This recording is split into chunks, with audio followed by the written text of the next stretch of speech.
सांगली, मिरज, कुपवाड शहर महानगरपालिका क्षेत्रामध्ये सांगली शहरातील संजयनगर, अभयनगर, यशवंतनगर, अहिल्यानगर, शिंदेमळा अशा अनेक विस्तारित भागामध्ये गेल्या काही महिन्यापासून अळी मिश्रित दूषित पाण्याचा पुरवठा होत आहे. याबाबत महापालिकेकडील वेळोवेळी तक्रार करून कळवले असता याबाबत प्रशासनाचे दुर्लक्ष दिसून येत असल्याने आज उपमुख्यमंत्री अजित पवार यांना माजी महापौर कांचन कांबळे आणि मदनभाऊ पाटील युवा मंचचे माजी उपाध्यक्ष संजय कांबळे यांनी निवेदन दिले.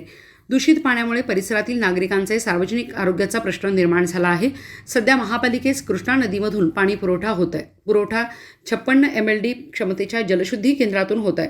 सदर जलशुद्धीकरण केंद्राची पाहणी केली असता 56 MLD क्षमतेचे जलशुद्धी केंद्र कालबाह्य झाले आहे. सदर केंद्रामधील पाणी शुद्धीकरण यंत्रणा खराब झाली आहे. जोपर्यंत जलशुद्धी केंद्राची दुरुस्ती होत नाही तोपर्यंत असा दूषित पाण्याचा पुरवठा विस्तारित भागातील नागरिकांना होणार आहे. तसेच काही दिवसापूर्वी मदनभाऊ युवा मंचतर्फे सांगलीमध्ये उपोषण करून वारणा उद्धव योजना कार्यान्वित करून वारणेचे शुद्ध पाणी सांगलीच्या जनतेला मिळावे म्हणून आंदोलन करण्यात आले होते.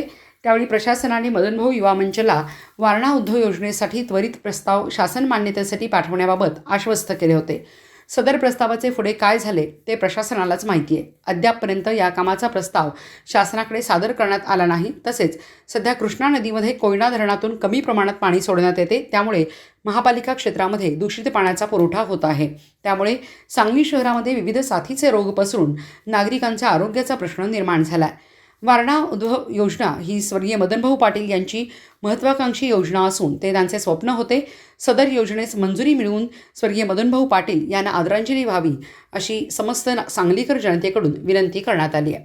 तरी शासन दरबारी सांगलीच्या जनतेला शुद्ध पाणी देण्यासाठी त्वरित प्रस्ताव सादर करण्याबाबत महापालिकेस आदेशित करावे व या कामी मंत्रालयात तात्काळ बैठक बोलावून सदर वारणा उद्धव योजनेला मान्यता द्यावी अशी मागणी निवेदनाद्वारे उपमुख्यमंत्री अजित पवार यांना माजी महापौर कांचन कांबळे आणि मदनभाऊ युवा मंचचे माजी उपाध्यक्ष संजय कांबळे यांनी केली आहे.